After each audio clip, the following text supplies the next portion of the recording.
Welcome to a story about a counterfeit worship. Welcome to another tidbit from the Bible. I'm Dr. Paul Petersen, and our focus today is the episode told in Exodus chapter 32.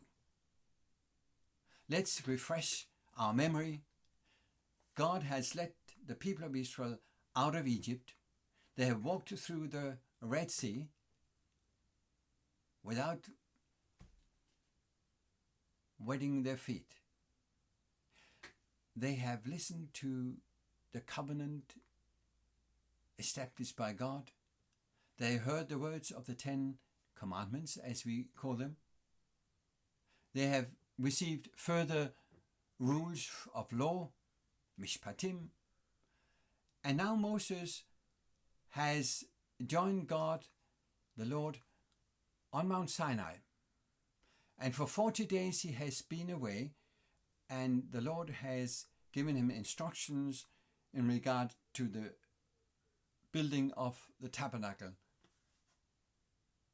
the temple.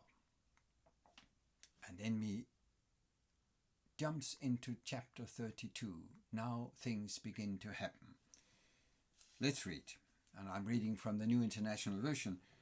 When the people saw that Moses was so long in coming down from the mountain, they gathered around Aaron and said, "Come, make us gods who will go before us. As for this fellow Moses, who brought us out of Egypt, we don't know what happened to him." As they gather, we sense this is a threatening way of gathering around Aaron, and that is indicated by the Hebrew term as well. And Aaron gives in to their threats. He asks them to take off their earrings from their wives, their sons and daughters, and they bring all the gold from their earrings to Aaron. He takes it and he casts it into a shape of a calf. And then you have a golden calf. "These are your gods," or "this is your God, O Israel, who brought you out of Egypt." This is the counterfeit worship. No longer do they choose Yahweh, who actually led them out of Israel. They are choosing another God, whom they have created themselves. Now, the bull, or the young bull here, is not necessarily a calf, not just 1 year old. This bull, as a symbol, was celebrated as a god in many different cultures and people also at the time, also in the ancient Near East. It's often named as Apis, the Egyptian bull god, but more likely this is Baal, the fertility god that we get to know in Israel as well. We know from findings in the new kingdom of Egypt at this time that he was worshipped also in the delta of Egypt. So, back to the counterfeit worship. What do they do? When Aaron saw this, he built an altar in front of the calf and announced, "Tomorrow there will be a festival to the Lord." And the expression is similar to the one that was previously used in chapters 12 and 13 about the Passover and the feast of the unleavened bread.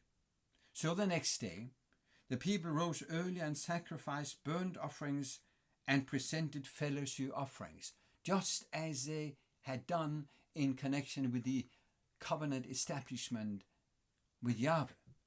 So this is truly a counterfeit worship. Watch out for such counterfeit worships. Down through history to the end of days, you will find them. And afterward, they sat down to eat and drink and got up to indulge in revelry. They got up to dance. There are many kinds of dancing. This is not an innocent folk dancing. The term Zachak definitely has sexual overtones. This is part of a fertility celebration. That is, it's a fertility religion. Baal was a fertility god, and they were drinking, they were feasting, they were dancing, they had sexual intercourse. Now, in a fertility religion, you need to become one with nature for two reasons. You need to grow your crops, and you need to extend your family. The earth, the ground, and your family have to survive. And in the religious ceremonies, you would have that kind of unity that you establish also through sexual innovations. That is something that goes on down through the history of the Old Testament, and you find it hinted at the New Testament as well. This is the counterfeit religion. Let's pause for a moment. Why would anyone be attracted to building a god? And most people today might say, well, that is strange. I would never follow a statue saying this is my God. But you know what? First of all, people are attracted when they feel they are in control. And that's one of the points by having an idol, a statue, large or small. You bring it with you. You are the one who decides where the God is going to go. And the difference is obvious. Yahweh decided the way to go. Yahweh set the course. Yahweh was in control. He was not controllable. However, in the counterfeit worship, in the Baal worship, in fertility worships, in idol worship, humans try at least to be in control. I bring my God with me wherever I go. I decide the road. And then, of course, the orgy, the ecstasy would be attractive to many people too. Then, as today. Now we return to the mountain. In verse 7, the Lord said to Moses, "Go down, because your people, whom you brought out of Egypt, have become corrupt." It's beginning a conversation, but I want to point out that from this chapter on, from chapter 32 until the beginning of 35, have 7 instances where the Lord speaks to Moses, where it's expressed like this. You had 7 examples of the Lord speaking to Moses, saying, from chapter 24 to the close of 31, and the 7th one had to do with the Sabbath. And lo and behold, that is the case here too. When you come to chapter 35, the 7th instance of God speaking to Moses speaks about Sabbath and Sabbath regulations.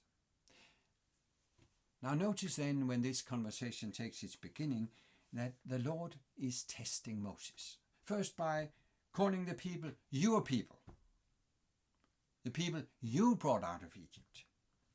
And then in that conversation where the Lord reveals to Moses in words what the people have done at the foot of the mountain, the Lord threatens with rejecting the people, and he does something else. In verse 10, "Now leave me alone, so my anger may burn against them," that is the people, "and that I may destroy them, and then I will make you into a great nation." The Lord offers Moses the role as the ancestor of the great nation. He offers him the role of Abraham, Isaac, and Jacob.